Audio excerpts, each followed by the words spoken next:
So continuing to the previous video where we were talking about global enterprises क्या है और उनके features क्या है, आज हम रिमेनिंग 3 फीचर्स डिस्कस करेंगे जो कि हम पिछली बार we had completed 4 features global ventures के MNCs के, इस वीडियो में करेंगे रिमेनिंग 3। वेलकम एवरीवन, आप लोग देख रहे हैं Eco World digital classes. This is business study series for +1 और हम लोग कर रहे हैं chapter number 3 private public and global enterprises. ये लास्ट टॉपिक है चैप्टर का इस साल के लिए, क्योंकि जॉइंट वेंचर्स जो हैं वो सिलेबस से कट चुके हैं, but we will discuss this in detail today. Okay, तो चलो शुरू करते हैं। 5th point, so I will just give you a brief. हम पिछली वीडियो में डिस्कस कर रहे थे MNCs क्या हैं, तो हमने ये समझा था वो कंपनीज या कॉर्पोरेशन जो एक से ज़्यादा कंट्रीज में प्रेजेंट हैं उन्हें MNCs कहते हैं। ऑब्वियसली इनके पास पहला फीचर खूब पैसा होता है, ये कहीं से भी पैसा रेज कर सकते हैं।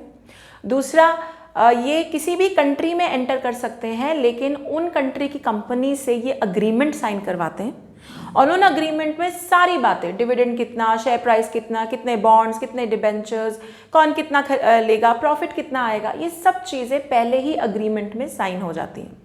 उसके अलावा since they have a lot of money and they can spend a lot on research, in companies की प्रोडक्ट इनोवेशन बड़ी खतरनाक होती है। प्रोडक्ट इनोवेशन का बेस्ट एग्जाम्पल अगर तुम्हें सोचना है, think about Apple iPhone, think about Google, look at them, कितनी चीज़ें नई एक के बाद एक नई चीज़ें बनती आ रही हैं।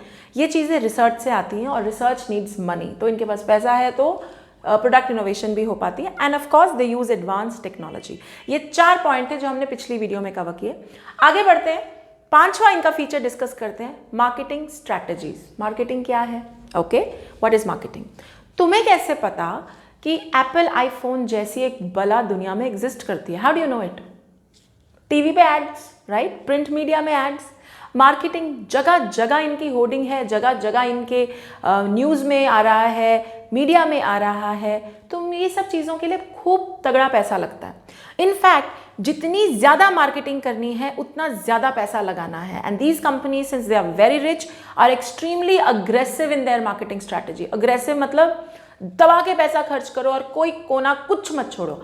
प्रिंट तो प्रिंट, टीवी तो टीवी, हर चीज़ में पैसा लगाओ ताकि हमारा ब्रांड जगह जगह दिखे and it gets settled in the minds of the people. तो ये इनका फंडा होता है। ऑब्वियसली इनके ब्रांड्स इंटरनेशनली नोन होते हैं, जैसे एप्पल को कौन नहीं जानता, गूगल को कौन नहीं जानता, KFC को कौन नहीं जानता, पिज़्ज़ा हट को कौन नहीं जानता। We know all of this. क्यों? क्योंकि इनकी ब्रांडिंग भी बहुत ज़्यादा हुई है। तो एक बार खूब तगड़ी मार्केटिंग करके नाम बना दिया एक नई कंट्री में, फिर बेचना मुश्किल नहीं है। So their marketing strategy is extremely aggressive because they are very rich also. ये भी इनका एक फंडा होता है। Okay, next point, expansion of market territory. मैंने पिछली वीडियो में भी कहा था, इन कंपनीज का सोल मोटिव सिर्फ प्रॉफिट नहीं है। सी इफ यू, अगर आप दुनिया की हर कंट्री में होने वाले हैं तो प्रॉफिट तो ज़्यादा ही होगा, लेकिन इनका पहला फोकस होता है मार्केट टेरिटरी बढ़ाने का। अब मार्केट क्या है? मार्केट वो टारगेट ऑडियंस है जिसको आप अपना सामान बेच सकते हैं।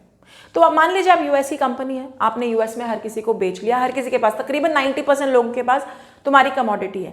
अब तुम्हारे प्रॉफिट कैसे बढ़ेंगे? जब तुम एक नए मार्केट में जाओगे, और नया मार्केट क्या होगा? नई कंट्री। सो इनका फोकस रहता है एक्सपेंशन ऑफ मार्केट टेरिटरी पे। US कैप्चर कर लिया, चलो UK चले, UK कैप्चर कर लिया, चलो इंडिया चले। एक एक नई नई मार्केट टेरिटरी ये लोग एक्सप्लोर करते रहते हैं और इसीलिए ये जो ब्रांड्स क्रिएट करते हैं दे आर इंटरनेशनल ब्रांड्स। अब इसका क्या मतलब हुआ? ऐसे ब्रांड्स नहीं बनाते जिनका नाम किसी कंट्री में अजीब साउंड करे या अजीब मीनिंग हो उसका। बहुत सोच समझ के ऐसे ब्रांड्स बनाते हैं जो हर कंट्री में चल जाएं। और क्योंकि ब्रांड इमेज और सब्सिडरीज खोलते हैं, ब्रांचेस खोलते हैं, एफिलिएट्स खोलते हैं। सब्सिडरी क्या? पेरेंट कंपनी की एक अंडर उसके एक कंपनी है, उसको बोलते हैं subsidiary. Parent company, for example, let us take an example. So Apple iPhone की जो पेरेंट कंपनी है वो हेडक्वार्टर्ड है USA में, ठीक। अब वो इंडिया में भी है, लेकिन इंडिया में उसकी सब्सिडरी है, यानी उसी की एक ब्रांच है, लेकिन कंट्रोल अभी भी पेरेंट कंपनी के पास है। तो सब्सिडरी कभी ब्रांच, कभी सिर्फ एफिलिएशन करके, मतलब नाम जोड़कर, जॉइंट वेंचर बनाकर ये अपना काम चलाते हैं। The idea is to capture new markets, expand करो अपनी टेरिटरी, ठीक। एंड फाइनली सेंट्रलाइज्ड कंट्रोल, ये सबसे मजे की बात है। तकरीबन जितनी MNCs हैं उनका कंट्रोल, जहां तक पॉलिसी की बात है, वो पेरेंट कंपनी के हाथ में है। अब मैं तुम्हें इसको थोड़ा समझाती हूँ आराम से, पॉलिसी क्या होती है। तो कैसे पता कि MNCs में सैटरडे ऑफ मिलेगा? कैसे पता कि फ्राइडे को कैजुअल ड्रेस अलाउड है? कैसे पता कि हम, अगर तुमने झूठ बोला अपनी सर्टिफिकेट देते हुए तो हम तुम्हें नौकरी नहीं देने वाले? कैसे पता कि हैंडीकैप पर्सन को, डिसेबल्ड पर्सन को भी जॉब दी जाएगी? और कैसे पता कि इस तरीके के लोग हम एक्सेप्ट नहीं करेंगे? ये सब पॉलिसी मैटर्स होते हैं। मतलब तुम इसको ऐसे कह लो कि ये कंपनीज के प्रिंसिपल, कंपनीज के उसूल हैं जिनको वो एक डॉक्यूमेंट में लिख के रखते हैं, which is known as policy document. कभी भी कोई भी प्रॉब्लम आए वो पॉलिसी डॉक्यूमेंट को रेफर किया जाता है कि देखो जी ये हमारी पॉलिसी है। फॉर एग्जाम्पल हमारे ऑर्गेनाइजेशन में एक बार हुआ था, किसी लेडी ने अपनी हायरिंग के समय झूठ बोला।